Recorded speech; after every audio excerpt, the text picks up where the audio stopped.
Courageous yogis, and welcome back. In this free live workshop, we are discussing the 9 limbs of Bhakti Yoga. And I apologize for the previous session.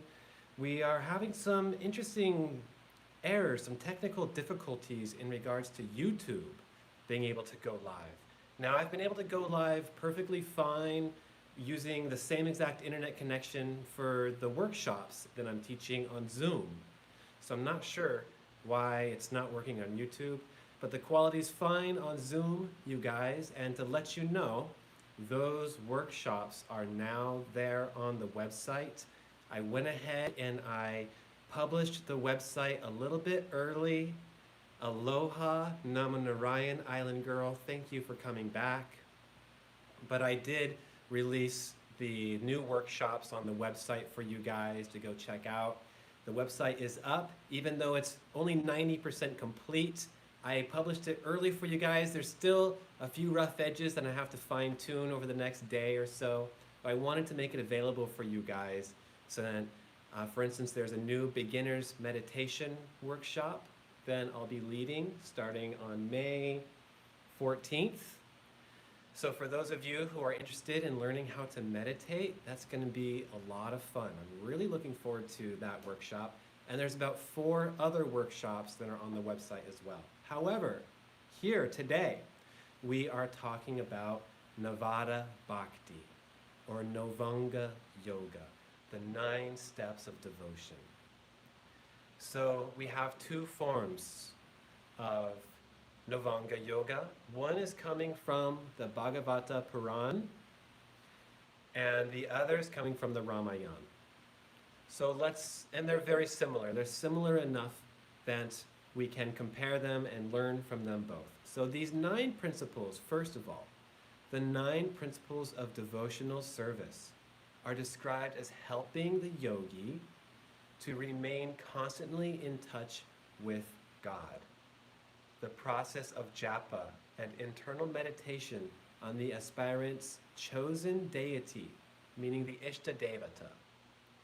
These are especially popular in most Bhakti schools. Bhakti is a yoga path. Its aim is a form of divine loving union with the Supreme. The exact form of the Lord or type of union varies between different individuals, different schools of thought, but the essence remains the same. So the 9 limbs of Bhakti are, number 1, Shravana, listening to the scriptural stories of Krishna and his companions or the other divine beings, such as Ram and Durga, all the different gods, Shiva and Parvati. Next, number 2 is Kirtan, which is praising the divine qualities of the Lord, usually referring to ecstatic group singing, right? When we think about Kirtan, you might think of people like Krishna Das. Number 3, Smaran, remembering or fixing the mind on the Lord.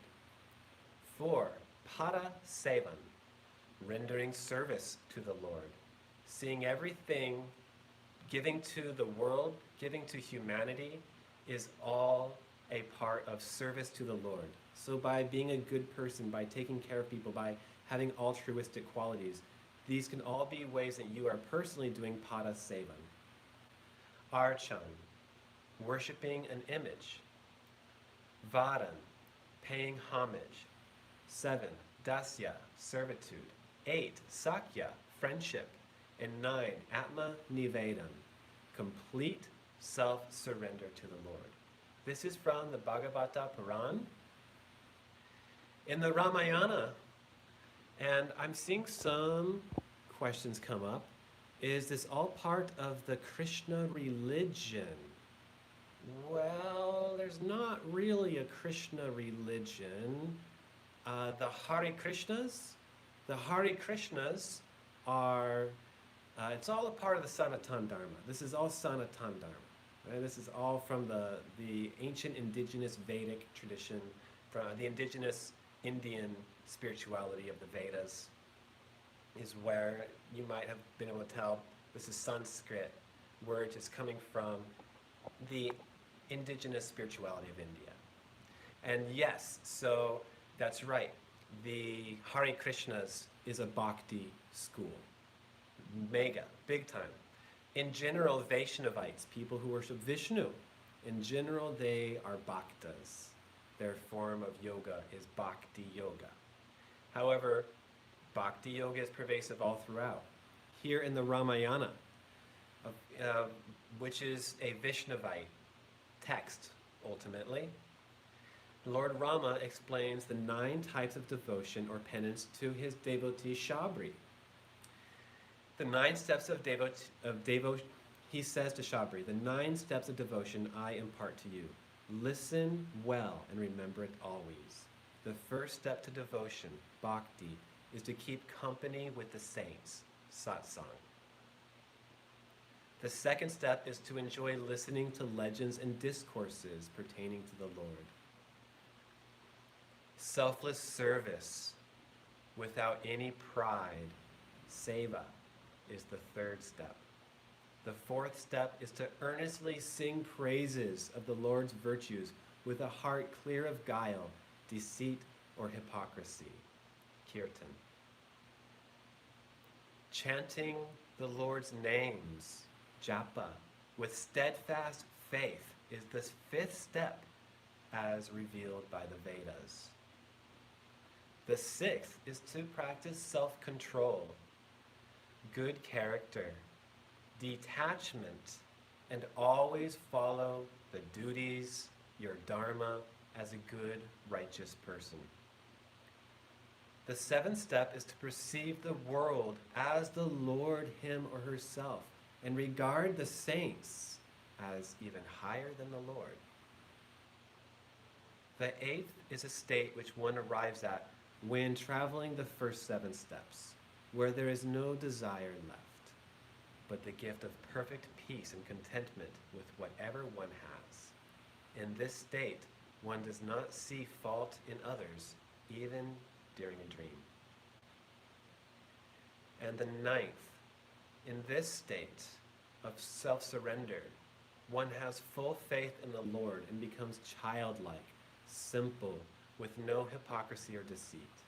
The devotee has strong faith in the Lord, with neither exaltation or depression in any of life's circumstances, and becomes equanimous. So in the Srimad Bhagavata and in the Vishnu Puran, it is told that these are the 9 forms of bhakti. A devotee can practice any method of bhakti which suits them, and it's not necessary that we practice them all. Rama told us that Shabri's bhakti was perfectly complete, in that she had all 9 limbs. Shabri's devotion, Shabri's bhakti, was complete and whole. Yet, if anyone were to have taken even one of these steps of devotion and practiced just one limb out of 9, Rama tells us that he or she becomes very dear to the Lord. According to Rama in the Ramayana, so for those of you who are looking for just a basic introduction to this lecture, that's the bird's eye view. You could stop this video from here and you would have a general understanding for the topic matter. However, if you want to go deeper and gain more insight, we will discuss again Rama in the Ramayana.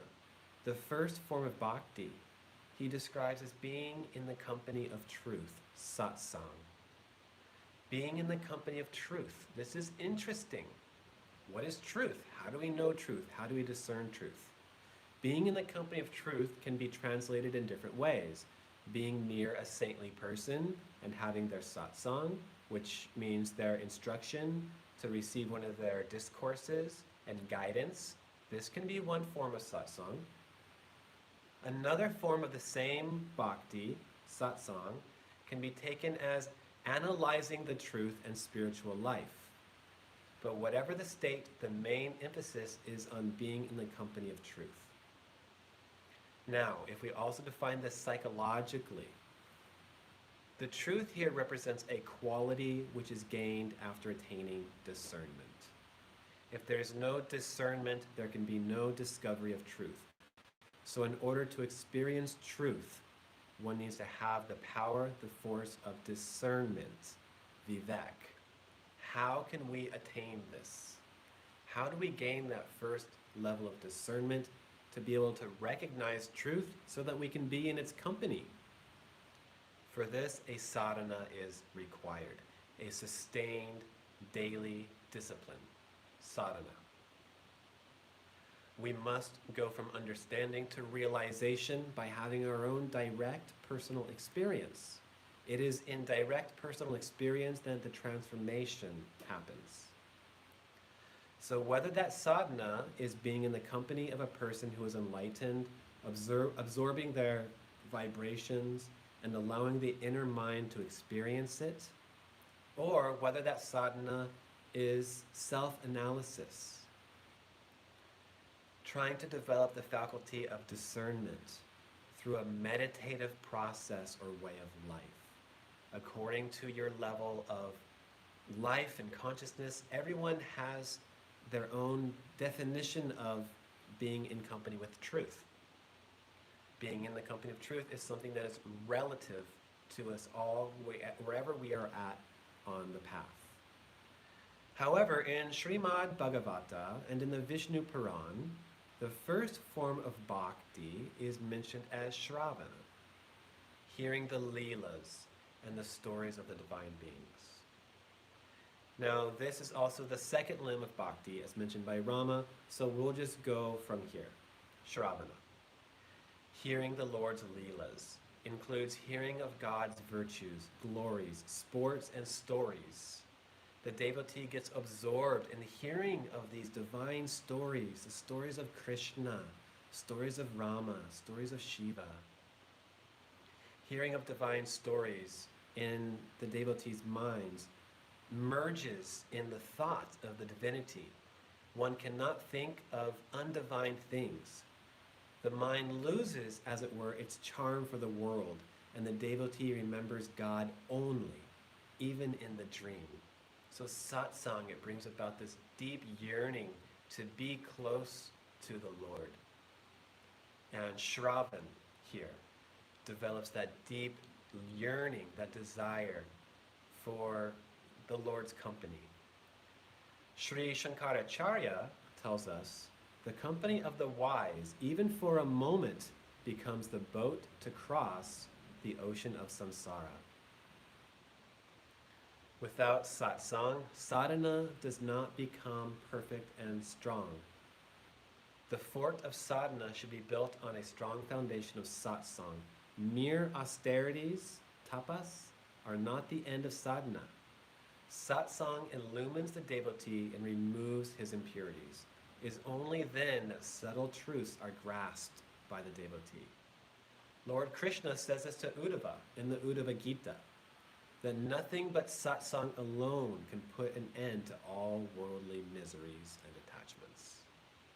In the Bhagavata Mahatmya, it is told that the best dharma in this world is to hear the Lord's glories, for thereby one attains to the divine abode. So these first two limbs are similar to each other, satsang and smaran, the hearing of the leelas. These are similar to each other. Next comes Kirtan. Kirtan is singing of the Lord's glories, singing the various names of God. Hare Rama, Hare Krishna. The devotee is thrilled with divine emotion. He loses himself in the love of God. He gets enlightenment due to this extreme love for God. He weeps in the middle when thinking of the glory of God. His voice becomes choked up, and tears start to stream down his or her cheek. The devotee is ever engaged in remembrance and japa of the Lord's names, recitation of the Lord's names, and describing his glories to one and all. Wherever he goes, he begins to sing and praise God. Hare Rama, Rama, Rama, Hare Hare. He requests all to join in his Kirtan. He sings and dances in ecstasy and makes others sing and dance as well. Such practices are the outcome of a pure heart. This is what Bhakti helps us to develop. It purifies our samskaras. It achieves the same end of all the other yogas, yoga chitta, vritti, nirodha, by making your object of focus, your dharana, what you become one-pointed on, your object of devotion, your chosen deity, your Lord. For some people, it's their guru. But this one-pointedness, this devotion, this fulfills the requirement in that aspect of dharana in Ashtanga Yoga. There should be perfect straightforwardness in all the bhaktas' actions. There should be just be an outpouring from their heart. This is the easiest of all modes to approach God in this Kali Yuga, in this dark age, this iron age. Kirtan alone is the best yoga. This is the prescribed method of devotion for this age of Kali Yuga. The mind is ever intent upon singing the Lord's names and glories, and it has no occasion to take interest in things of the world. Day and night, the devotee feels the presence of God within his heart and begins to thin out his ego. He becomes sattvic and pure at heart. Next is Smaran. Smaran is remembrance of the Lord at all times. This is the unbroken memory of the name and form of the Lord. The mind does not think of any object in the world, but is ever engrossed in thinking of the glorious Lord alone. The mind meditates on what is heard about the glories of God and his virtues, names, and etc., and forgets even the body and contents itself in the remembrance of God. Even japa is only remembrance of God and comes under this category of bhakti. Remembrance also includes hearing of stories pertaining to God at all times, talking of God at all times, teaching to others what pertains to God, meditation on the attributes of God. Remembrance here has no particular time. God is to be remembered at all times, without break. So long as one has consciousness intact, they want their mind to be focused completely on God, like Hanuman. Hanuman said that any moment that is spent without remembrance and chanting the name of God is a wasted moment. And Hanuman was totally fixed. His devotion was so fixed on Ram that he achieved all of Ram's aims. The greatest achievement in the Ramayana was done by Hanuman. This is the glory of devotion, of bhakti. So, without break, so long as one is alive, one wants to be chanting and remembering the name of God. He has no other duty in this world except for remembrance of God. Remembrance of God alone can destroy all worldly samskaras. Remembrance of God alone can turn away the mind from sense objects. Generally, the mind runs extroverted, but remembrance of God makes it introverted and does not allow it to run to particular objects of the world. Remembrance of God is a very difficult method of sadhana unless that love is there, that bhakti is there. It is not possible to remember God at all times. The mind will cheat the person. He will think that he is meditating on God, but actually he'll be dreaming of some object of the world or something connected with name and fame. Remembrance is equal to concentration or meditation. All the qualities with which a Raja Yogin prescribes for the practice of meditation are acquired here by the Bhakta, who wants to practice Smaran Bhakti, constant remembrance, total remembrance. That is what Smaran Bhakti means. Smaran is swimming against the forceful currents of the river of Maya. Smaran leads to exclusive meditation on God, and this is equal to, in Raja Yoga, the phase of Dharana. Next, the fourth limb, pada sevan. Pada sevan is serving the Lord's feet. Actually, this can be done only by Lakshmi or Parvati. No mortal being has got the fortune to practice this method of bhakti, for the Lord is not visible to the physical eyes. But it is possible to serve the image of God through external forms, through murtis, taking the whole of humanity to be God. This is pada sevan. Pada sevana here is serving God through service to humanity, serving the sick, service to the poor, service to the whole of humanity at large. The whole universe is only the Virat Swarupa, the universal form of the Lord. Service of the world is service to the Lord. So service of the Lord's feet can be done here by serving humanity at large. The fifth limb, archan. Archan is worship of the Lord. Those who perform the worship of the Lord in this world attain the immortal and blissful state of moksha. Thus says the Vishnu Rahasya. Those who perform the worship to the Lord in this world attain the immortal and blissful state of moksha. So this worship can be done either through an image or a picture or even a mental form. The image should be one appealing to the mind of the worshipper. Whatever appeals to you the most, and it is your Ishta Devata, the form of God that appeals to you the most, or a goddess. Worship can be done either with external materials or merely through an internal bhava or strong feeling. So you can use pictures, you can use anything, you can use any kind of symbol. And here, when we're talking about the Lord, it's not dependent on any one religion.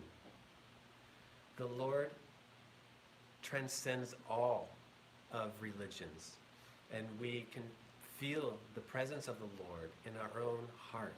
It is the Holy Spirit, it is Shri Kundalini Shakti, it is the divine presence. The Lord is nameless, formless. It is that one God with many names. That the true eternal God doesn't care so much what we call him or her, just like your mother wouldn't kick you out of the house if you mispronounced her name. Hopefully not.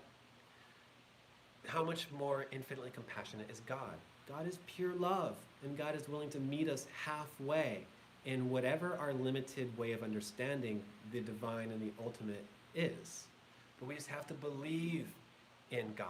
We have to take that first step to really believe in God without having to attach names and forms to it, without even having to have a religion to approach God with, just choosing to believe in God and develop a personal relationship with the divine, a personal relationship with the divine. That's what we're talking about when we're talking about the Lord. So maybe to you, your Ishta Devata, your personal chosen deity, may be Shiva, or it may be Krishna, or it may be Devi. That's the Lord to you. But the Lord is one, with many names and many faces. So worship can be done either with external materials or simply through a strong feeling. The later one is an advanced form of worship, nirguna, without form, which only people of purified intellect can do. It takes a certain level of maturation to be able to go from saguna, form of worship, with form, to nirguna, form of worship, without form. And usually we start with saguna. We start with a form. So you might have a picture, or a murti, or a statue, or something like this, of your chosen deity, whoever they are. It can be many, it can be a lot of them. And we focus on this image, or on this name, or on this form of the divine, until we have an experience of that which transcends the outer form, and we experience the divine within. We experience the divine within ourselves and also within everything. And here we go from saguna to nirguna, from with form to without form, in which we go from using external materials and objects to focus our devotion to having this bhava, this strong feeling. Worship should be done according to the rules laid down in your particular tradition. This is more for people who are initiated. However, for anybody, as long as it is genuine, approaching from your heart, with a pure heart, with that love of the way a child approaches their mother, free from ego, just full of the love of God. This is the best form of worship, when we can just approach purely from the depths of our heart without getting caught up in all of these rules or guidelines. These rules and these guidelines, even things like doing puja and the different rituals, they're really to help us to express that bhakti, to help us to express that love. It shouldn't be done mechanically, shouldn't be done robotically. First, we need to have just that love for the divine. And then all of these rituals and all these very systematized forms of worship, then they really gain fruit, because it gives us this way to express that love. But without that love, all of these external rituals are hollow and meaningless and give no fruit. So, serving the poor people, worshiping the saints, is also worship of the Lord on this level. This is also worship. So similarly to in the previous phase, where we're always remembering God by serving humanity, here we can worship God by serving humanity. Next is Vandan. Vandan is prayer and prostration. Humble prostration, touching the earth with the 8 limbs of the body, Ashtanga Namaskar, with faith and reverence before a form of God, or prostration to all beings, knowing them all to all be forms of the one God, Atma Bhav. And getting absorbed in the divine love of the Lord is termed as prostrations to God. The Bhagavata says, the sky, air, fire, water, earth, stars, planets, the cardinal directions, trees, rivers, seas, and all living beings constitute the body of Sri Hari. The devotee should bow before everything in absolute devotion, thinking that he is bowing before God himself. So one of the unique aspects of the Sanatana Dharma is that God is not separate from creation. There's not so much duality as there is in other religious traditions. For example, in Judeo-Christianity, there's a strong duality there. But here, God is not separate from his creation. God creates the universe out of himself. Like a dream, in a dream, everything is made out of consciousness of the sleeper. Well, in this reality, everything is made out of the consciousness of the divine. Lord Krishna says to Uddhava in the Uddhava Gita, giving no attention to those who laugh and ridicule, forgetting the body and insensible to shame, one should prostrate and bow down to all beings, even to the dog, even to the ass, the chandala, the low caste, and to the cow. All is myself, Krishna declares, and nothing is but myself. In this process, the ego, or ahamkara, is routed out completely through devout prayer and prostration to God. We humble ourselves in prostrating to God. We bow to that God that is living in the heart of each and every person. So this is Atma Bhav. Atma Bhav is that attitude of seeing Atma in everyone, in seeing God in everyone. Learning to see the divine in everyone is a practice which is a part of Bhakti Yoga, Vandana Bhakti. And here we really rout out the ego and teach the ego how to lower itself and prostrate itself to the divine, which is present in all of creation. Even a tree. You can do prostrations to God in a tree. You can do prostrations to God in a blade of grass, to God in a beggar, to God in a dog. And here we're not worshiping these objects in and of themselves. We're worshiping God through these different things. This is one of the things that is most often misunderstood about polytheism in general, the polytheistic paths, is that the polytheist actually believes in one God, but they'll tell you one God has many forms, so many different forms. This is all God. Vishnu, Shiva, Buddha, Jesus, they're all different forms of the divine. And we just approach them from whatever appeals to us the most. The form of the divine you should choose to worship is whatever form helps you to develop the most devotion. Whatever helps you to generate the most love for the divine. So for you, God is Father. Then you might be attracted to more of the masculine presences like Shiva. If for you, God is Mother, then you can approach the Mother Goddess, Durga, Devi, Lakshmi, all the different forms of the goddess. Next we come to the seventh limb, Dasya Bhakti. This is the love of God through servant sentiment, to serve God and carry out his wishes, realizing his virtues, nature, mystery, and glory, considering oneself as a servant to the Lord, that the Lord is the supreme master. Here you will serve and worship the murtis in the temples, sweeping the temples, meditating on God, and mentally serving him like a servant, serving the saints and sages, serving the devotees of God, serving the poor, serving the sick, serving all the people who are the outcasts, who are in need, the people that usually society turns them back on. Those are the ones that we must serve, serving God by serving the poor, the ill, and the destitute. To follow the words of the Scriptures, to act according to the injunctions of the Vedas, considering them to be direct words of God, this is also Dasya Bhakti. Association with and service of love-intoxicated devotees and service of those who have knowledge of God is Dasya Bhakti.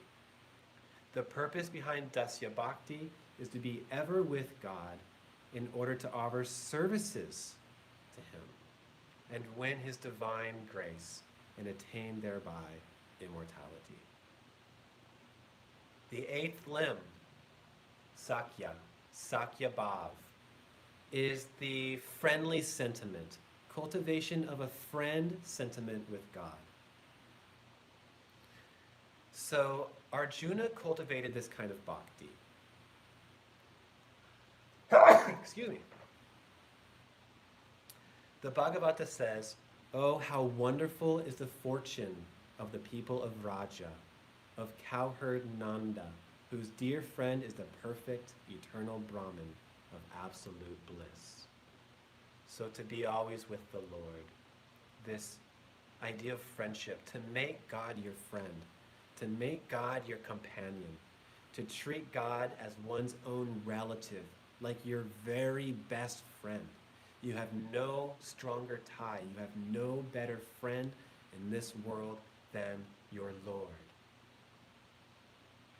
Even treating them as if God belongs to one's own family. To be in his company at all times. To love God as you love your own self. This is Sakya Bhav, or Bhakti Marga, the path of Bhakti. The devotee of Sakya Bhav takes up with great eagerness any work of the Lord, leaving aside even the most important and urgent and pressing work, assuming an attitude of neglect towards personal work, but never neglecting his best friend, the Lord, and totally concerning him or herself with the love of the Lord. How do friends, real friends, love each other in this world? What would they be willing to do for each other? What would they be willing to sacrifice and risk for each other? How do real friends love? What an amount of love they possess between each other. Such a love is developed towards God instead of towards man. Physical love is turned into spiritual love. Brotherly love is turned into spiritual love. There is a transformation of the mundane into the divine. And the ninth limb of Bhakti Yoga is Atma Nivedana. Atma Nivedana is self-surrender. In the Vishnu Sahasranama, it is said, the heart of one who has taken refuge in the Lord, who is wholly devoted to the Lord, gets entirely purified and attains Brahman, the eternal, the absolute. The devotee offers everything to God, including himself, his or her body, mind, and soul. He keeps nothing for himself. He loses even his own self. He has no personal and independent existence. He has given his self for God. He has become part and parcel of God. God takes care of him, and God treats him as himself. There's total surrender, total sacrifice of oneself to the divine. Grief and sorrow, pleasure and pain, the devotee treats all these as gifts sent by God and does not attach himself to them. He or she considers themselves as a puppet of God and an instrument in the hands of God. They do not feel egoistic, for they have no ego. Their ego has gone over to God. It is not their duty to take care of their wife, their children, their family, etc., for they themselves have no independent existence apart from God. God will take care of it all. He knows how to lead the world in the right path by example. One need not think that he is born to lead the world. God is there leading through him. God is there who will look to everything which man cannot even dream of. He has no sensual craving, for he has no body as it has been offered to God. He does not adore or love his body, for it is God's business to see to it. He only feels the presence of God and nothing else. He is fearless, for God is helping him at all times. He is fearless, for God is helping him at all times. He has no enemy, for he has given up himself to the Lord, who has no friends or enemies. He has no anxiety, for he has attained everything by attaining the grace of God. He has not even the thought of salvation. How beautiful. Not even the thought of salvation. How can you desire salvation if you've already surrendered completely to the Lord? There can be no desire for anything. For there to be their desire, there has to be that self and other in desire. But here, they have not even the thought of salvation. Rather, they do not want salvation early. They don't even want salvation. They merely want God and nothing but God. Their only thought is for God. They are satisfied with the love of God. By that there's nothing, they realize that there's nothing that they cannot attain through God. God is wholeness. God is completion. God is the only thing to be attained. What is there to be attained? Even God has sent his grace upon the devotee. The devotee does not want to become sugar, but taste sugar. The devotee does not want to become sugar, but taste sugar. There is pleasure in tasting sugar, but not in becoming sugar. So the devotee feels that there is supreme joy, more in loving God than becoming God or becoming divine, loving the divine rather than focusing on becoming the divine. God shall take complete care of the devotee. I am thine, says the devotee. These are the 9 limbs of Bhakti Yoga, Navada Bhakti, or Novanga Yoga. And it is enough to practice one of these. For instance, mantra. Where does mantra come in? Mantra comes under japa. So if you have a mantra that you love to practice and all day long, you think, better than any thought than I could ever think is the mantra. This is Bhakti Yoga. To constantly be singing the divine names of God, to be in Kirtan, and to be feeling that ecstasy, just that love, where all you want to do is singing the names of God. This is Bhakti. Having that attitude of seeing the divine in everyone, seeing God in everybody and everybody around you, Atma Bhav, cultivating a friendship with the divine, making God your companion, making God your best friend. This is Bhakti, and it is an extremely personal path. We are given these 9 steps or 9 limbs as suggestions, as a way of encouraging us and showing us the different ways, the different options that we have for approaching the divine. And this is different than, for example, in Ashtanga Yoga, the 8 limbs of Raja Yoga. These are sequential. These are sequential, right? We start with the lifestyle components so we can have a meditation, yama and niyama. Then we start with the body, with asana. Then we go inward through all the koshas. We go from asana to pranayama, to pratyahara, to dharana, to dhyanam, to samadhi. These are the natural ways that the mind goes into meditation. That's what Ashtanga Yoga is. And it's sequential. We can't take one piece out, right? Each step leads to the next. Well, this is not that. Here in Novanga Yoga, just one limb is enough. You can choose just one of these methods and it will take you to the divine. So there's different types of yoga, you guys, as you know. I will also start to take questions now as we prepare to end. But before, as the questions are coming in, and I see Island Girl, you already have some questions, so yours will be first. But before that, I just want to clarify, there's many different forms of yoga. In the West especially, we are really only familiar with Hatha Yoga and Ashtanga Yoga, but there's Nada Yoga, the yoga of sound. There's Swara Yoga, the yoga of the breath and focusing at the nostrils. There's Kriya Yoga, which we are also more familiar with, which is Kundalini. There is also Karma Yoga, the yoga of selfless service, of serving humanity. And by making the needs of others our only desire, we transcend all of our desires. And when we transcend all of our desires, we transcend our karmas. So that's how karma yoga works. That's why it's karma yoga. We're transcending our karmas by transcending our desires, by serving humanity and making other people's needs our desires.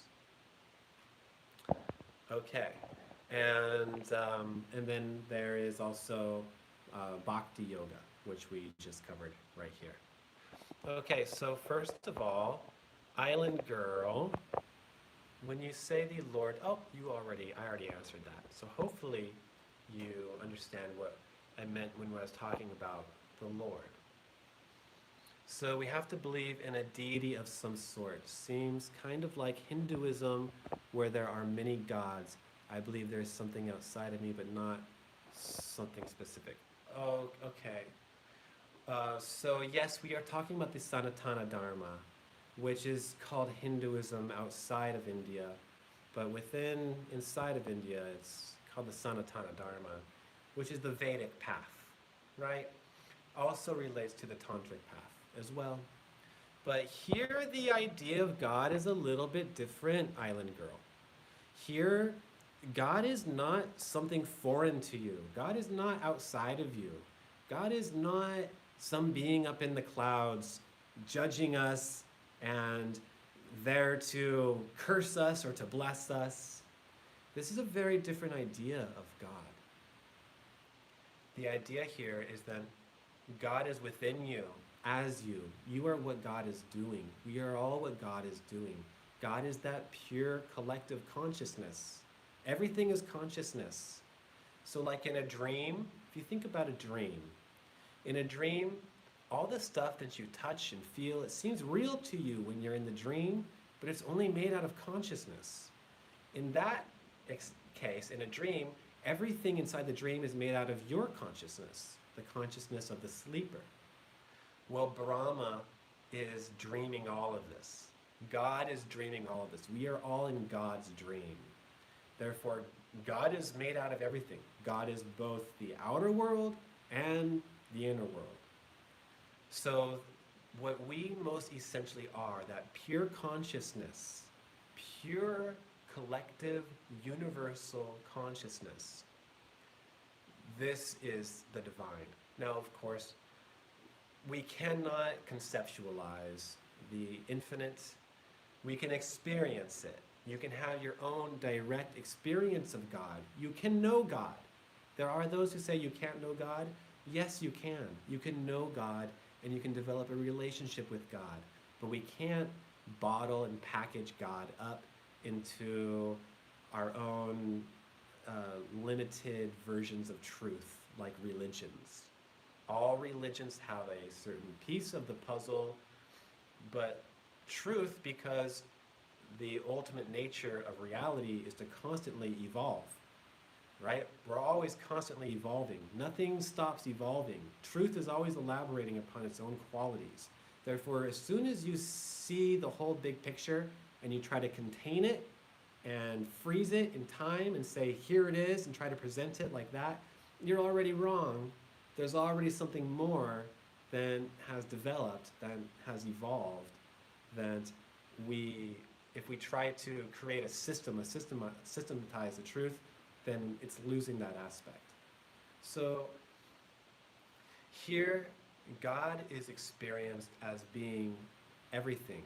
God creates himself, creates the universe out of himself. So like a potter creates their pots and stuff out of clay. Well, God creates his pots and stuff out of God, out of himself. This is all consciousness. And we have to basically go through that process of unidentifying with the wrong parts of who we are, instead of identifying with being the gross, manifest, outer self, the body, the mind, all these parts of us that are subject to change. We must come to identify with the inner, non-manifest, eternal self, which is always the same. And that seat of pure consciousness, just pure awareness, that is the same in all life, whether on this planet or another. Just that spark in the eye, that living spark in the eye of consciousness. Consciousness is itself divinity. And the duality here is there's consciousness or spirit, and then there's energy and matter, or Maya. Energy and matter is insentient, and spirit is sentient. And inside of all insentient, that is what sentient life is. Within the matter, within the crude flesh, there is the indwelling soul. And that indwelling soul, soul is ultimately spirit. Spirit is ultimately God. So that process of self-realization and God realization, we first have to go from identifying as being a body, and the soul has to realize it's a soul. Then it's this unapparent, non-manifest inner being. That's the real us, not this body that's always subject to change.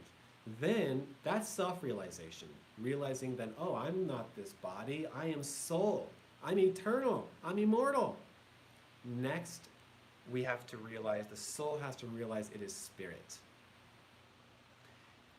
And that is God realization. When we come to realize, oh, I'm not just this individual soul, I'm actually a part of the entire dream of God. And ultimately, I am made of spirit. So body has to realize it is soul, soul has to realize it is spirit. Now, when we come to discernment, let's do math. Stefano, I know who you are. Let's do math. Discernment. How to distinguish the difference between discernment, discrimination, versus judgment of good and bad, or like versus dislike. Awesome. This is an excellent question. So there's two ways, as it was already described, where in the one option we have satsang, and in the other option we have self-inquiry. Both are reasonable options that we can utilize to develop discernment, because otherwise, we're just stuck with the ego, and the ego is just projecting itself and saying, oh, this is according to me, this isn't according to me. How can we be sure that our discernment is true or not? For this, we practice self-inquiry. So we begin to ask ourselves those questions, and we begin to go deep into our meditation and reflect and meditate and become silent. And eventually the truth does present itself when we can become still and silent enough to perceive it. It's a matter of cultivating awareness. And we have to believe that truth exists. Truth does exist. There is a dharma. There is a universal dharma, a universal code, a universal law. It is God's law.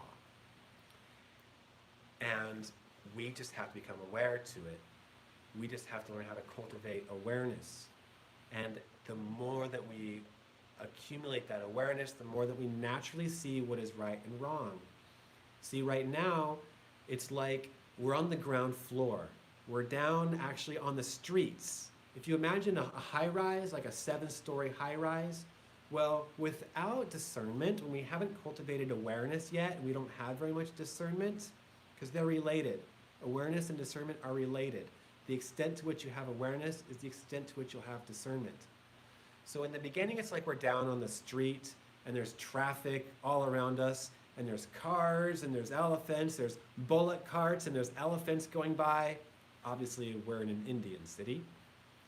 And there's all these things, taxiwalas shouting at us to try to get us to go here or there. And there's all these things, right? It seems like a zoo. It's just chaos. And we can't even see what's around the next corner. We don't have discernment because our perspective is down so far low. But then when we get in the lift, when we go inside the building and we get in the lift, we must be in England now because the lift, it's a little bit of an English term. But we get into the elevator and we go up to the 7th floor, or we go up to the roof and we go out and we look down on the city below us. And now all the traffic, we can see the patterns. We can see where the traffic is coming from and going to. We can see what's around the next corner. We can see what's down the street. We can see what this building is, what that building is. We have a higher perspective. And with that higher perspective, we naturally see where to go. We naturally see what is the right direction, what is the wrong direction. This is discernment. So discernment comes about as a result of high awareness. And in the beginning, how do we get that high awareness? There's 2 ways, as we just found out. The first way, according to Bhakti Yoga, is satsang. So association with the wise. Sitting in on the lectures of our guru. or of different swamis that we like, listening to old lectures and old satsangs from swamis of days past. This is satsang. This can help us to develop awareness and discernment just by gleaning it from others. When that devotion is there for your spiritual preceptor, for a certain inspirational figure, whether they're spiritual or not, this gives us that ability to be able to glean from them, to learn from them, and to take on some of their life experiences and make them our own. Satsang is the first way that we can go about developing discernment. So we can know, is this coming from truth and source, or is this just my ego? Then the other technique is meditation, self-analysis, being able to question, ask the right questions, meditating and gaining inner silence, going through the stages of, for example, antarmona. In our tarmona, we still all of the outer gross parts of ourself so that we become receptive to receiving truth. We put the mind to sleep so that we can receive intuitive knowledge. The mind is always asking, why? Are you sure? But what if that? But what if this? That's the nature of the mind. The mind is always asking, but the heart knows. That's the difference between intuitive level of intelligence and intellectual level of intelligence. And we need them both. We need to have them both. The heart's intuition is what allows us to receive deep insight. And you can know through your heart things that would take the intellect and the mind years to piece together, if ever, because the mind is resorting on empirical knowledge only. And empirical knowledge is limited. There's only so much we can know through empirical sources. But through the heart, we can receive intuition from the universe. We can receive the Sanatana Dharma. We receive eternal truth. That's why the Sanatana Dharma is called Sanatana Dharma. It's the eternal truth. Even if this current form of Hinduism were to go away, eventually the Sanatana Dharma would emerge again in a different form, but these truths are universal, they're eternal. So all we have to do is really still and silence the mind, learn how to cultivate awareness, have high enough prana to be able to stay awake in those deep states of meditation where the mind slips away. When we transcend the mind, there's a threshold there called nidra, or sleep. And to go beyond nidra in meditation is difficult, and it takes a lot of prana. And this is one of the reasons that we cultivate prana. As we talk a lot about cultivating awareness, well, when we cultivate prana, it kind of solves that whole other endeavor of awareness for us. Because when you have high prana, now you can have high awareness naturally. And conversely, if you have low prana, then you can't have high awareness. We might try to stay in these states of high awareness where we know our truth. We know who we are. We've experienced the Atma at least once or twice in our meditations. But why can't we stay established in that? Oftentimes it's because the prana is not sufficient enough to be able to handle that high consciousness. High consciousness requires high prana.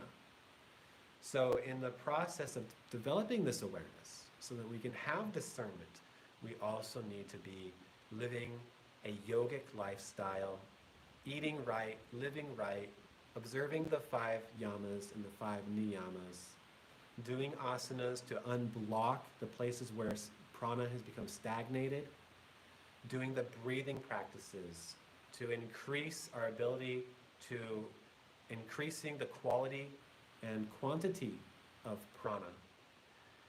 All of these techniques of yoga, the mudras, the bandhas, antarmona, mantra, they all help us to be able to cultivate and awaken prana shakti so that we can have that high awareness, so then discernment dawns naturally. So awareness and discernment definitely does increase with age, as Island Girls suggested.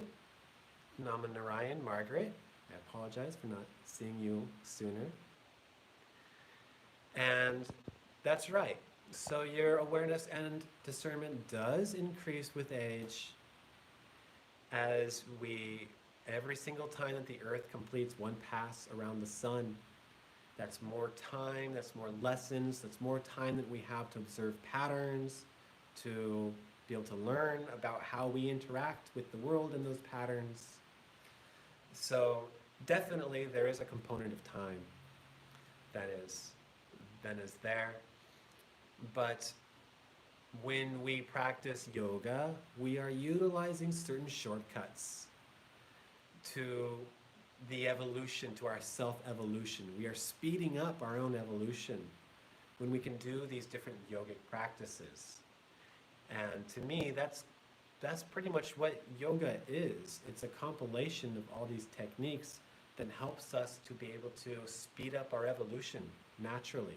But yes, even without yoga, even without meditation, after enough lifetimes, you will develop that awareness naturally. Because Prakriti, nature, that's her job. That's what nature's doing. That's what this is all about. It's all about cultivating awareness. She is guiding the progress and the direction of consciousness, of evolution. She is guiding evolution so that we all go through this process of returning to source, ultimately, of rising up through all the different life forms, going through all the different lives, having to master the nervous system on one level of life before you can graduate up to a more sophisticated nervous system and handle a little bit more consciousness.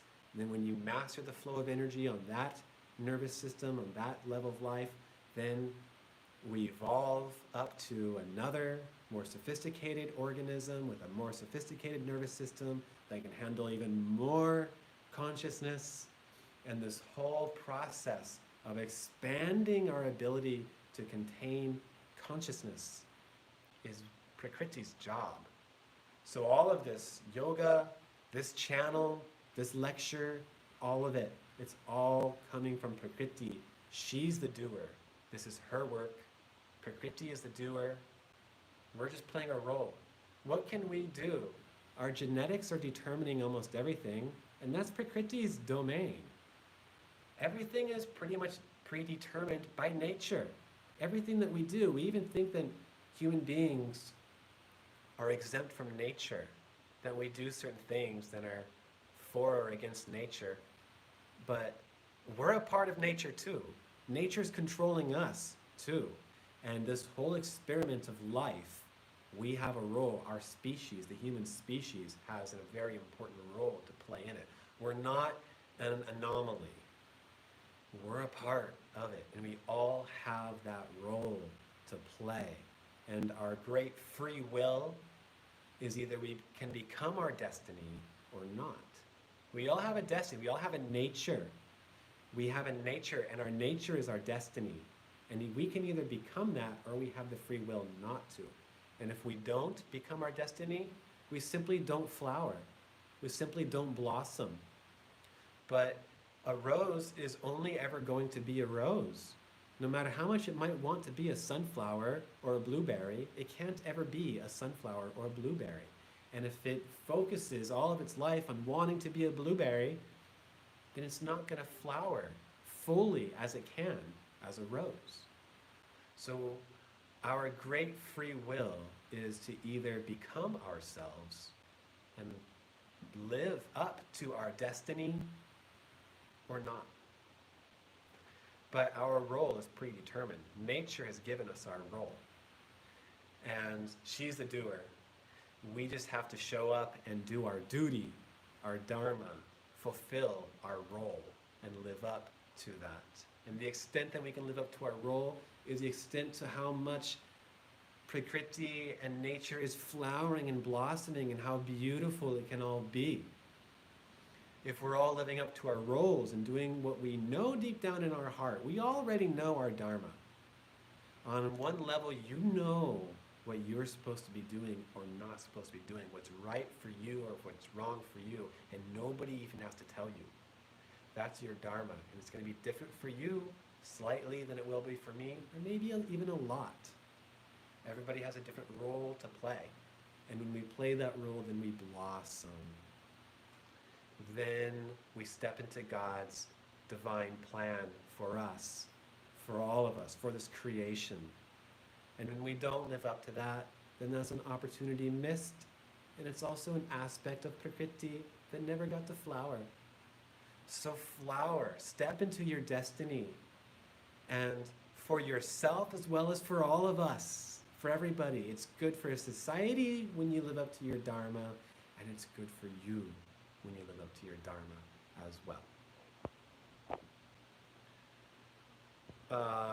Okay, Island Girl. If anybody else has any questions, I love the Island Girl. You have so many great questions. I should know so much at my advanced age. I do feel much more at peace now that I am in my 50s. Excellent. Hopefully that's the way then it should be. How do we know who our guru is? I have never felt the need to have one person as my instructor in anything. I take things from so many sources and life experiences. That's great, and we should. Just like at Atmabhav, we see the divine in everybody. We can see the guru in everybody too. Everybody has something to teach us. Indeed, everybody has something to teach us. A guru is basically your mentor. We see a certain attainment in them that we want for ourselves, and so we follow them. When we want to become a medical student, we don't question whether or not we have to have a professor. And we don't question whether or not we have to go to university.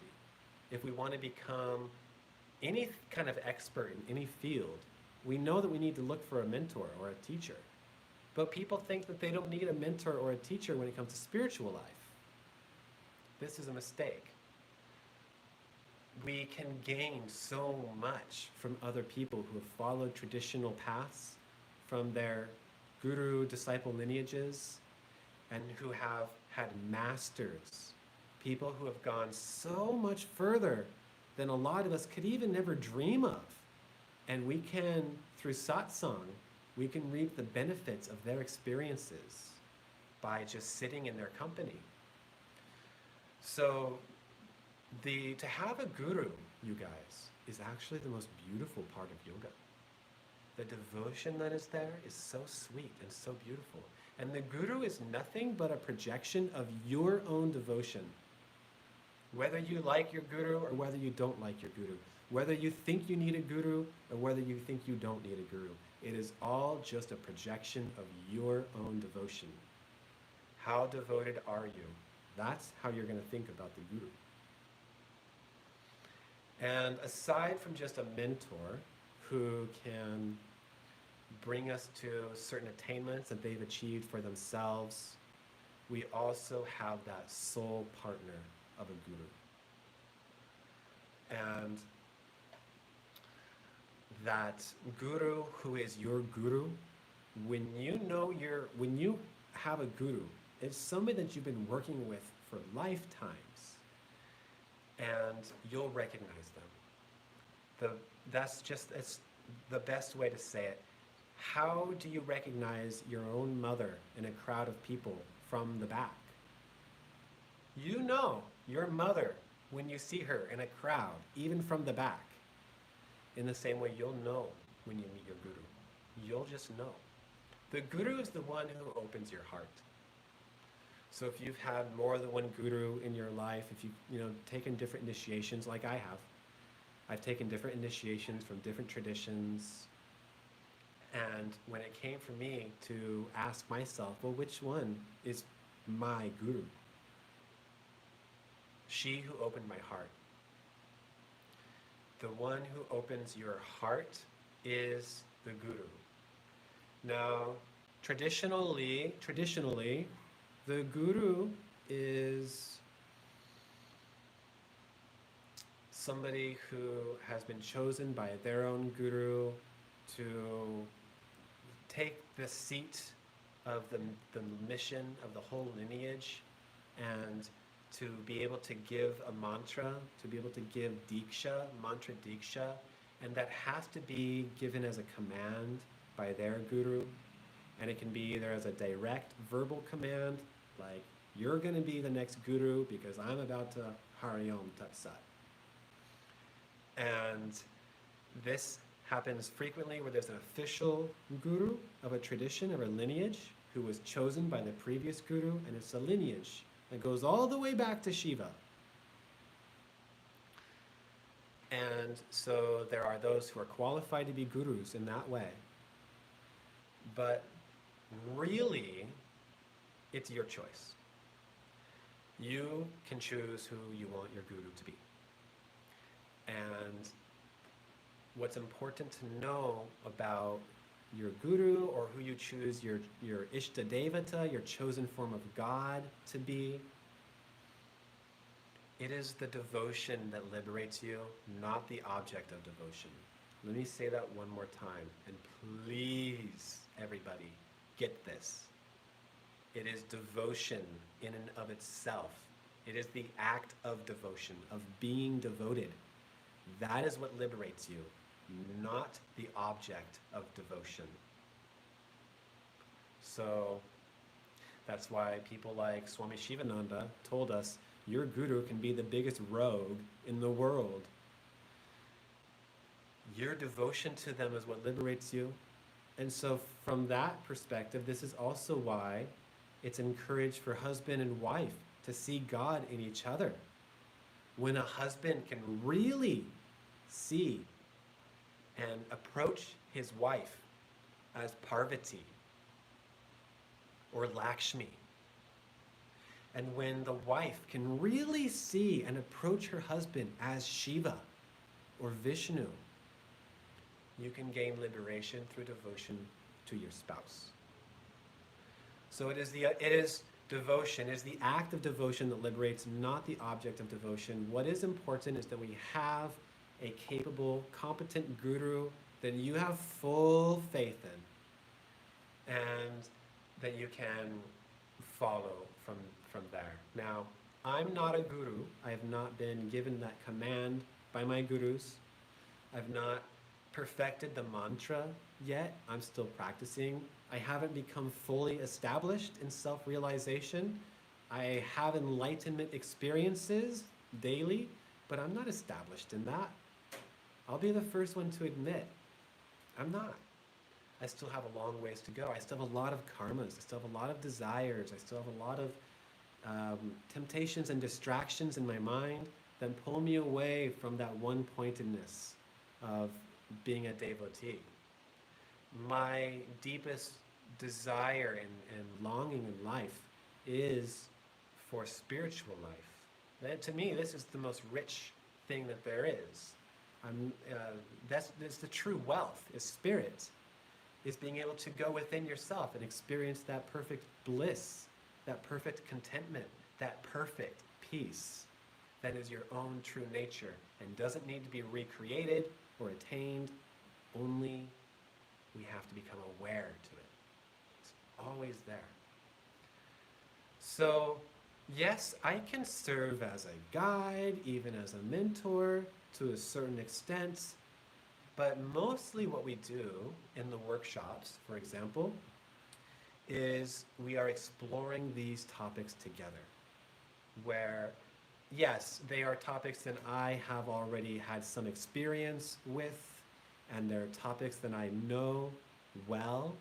They're not things that are totally foreign to me, but they're still these topics that I can learn more about, and there's still more scriptures and more verses and more sources and more quotes out there that I can absorb. And also getting your guys' feedback on things like the different phases of antarmona, of the yogic science of prana. These things we are exploring together. So there's a difference between a yoga teacher and a guru. And to be honest, I really hope that I am not ever a guru.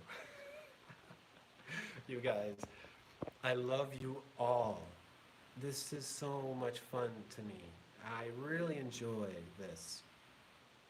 But the responsibility of a guru is heavy, man. It's heavy.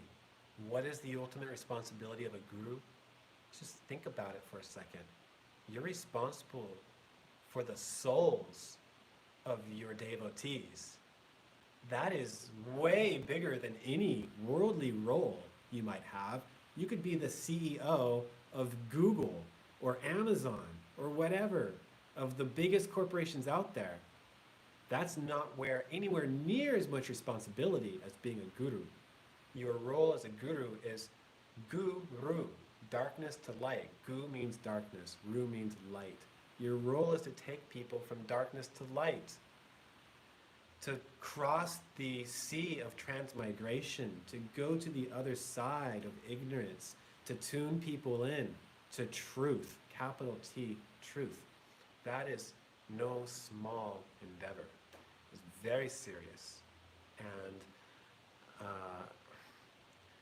it's a huge amount of responsibility and quite a burden. If you look at the gurus that are out there and you see the kind of lives that they live, they're constantly having people come up to them and asking them all these questions about their life, all these problems. Oh, I'm having this problem with my girlfriend. Oh, I'm having this problem with my husband. And they all come to the guru. And it's beautiful, you guys. It's beautiful that you see, especially Indian people, they have so much faith in their guru that they come to their guru with every type of question, not only spiritual stuff, worldly stuff too. What should I do with my business? Should I invest right now? And as beautiful as it is, it's also incredibly inconveniencing if you were that guru to always have people coming up to you, sharing their problems with you. So it might be a little bit selfish. In fact, it probably is very selfish to say that you never want to be a guru, because ultimately it's not our say. It's not my say. It's Prakriti. Prakriti is the doer. If she gives me that role, then I will have to live up to it. But please, Prakriti, no. So, having said that, the guru is the most rich part of yoga. That's the most beautiful part of yoga. It brings a whole nother dimension to spiritual life when you have a guru. It's really, really, really beautiful. I know that we're kind of against it in Western society. We think, oh, this is a cult. Oh, and I'm not going to lower my ego to another human being. This isn't God. Well, again, it's all a projection of you. It says more about you than it does your guru. What you think of your guru says more about you than it does your guru. It's all a projection. We are projecting ourselves onto everything, not just the guru. What you think about the outer world, that says more about you than it does the outer world. Now that's very liberating, because what the world thinks about you, that's the world's problem. Nothing's personal. Nothing is personal. What other people think about you, that's all their own stuff. That's all them projecting themselves onto you. You don't have to worry about it. The only thing that's personal is what you think about the world, is what you're projecting onto the world. That's what's personal. So it goes with the guru. Your opinions about the guru, even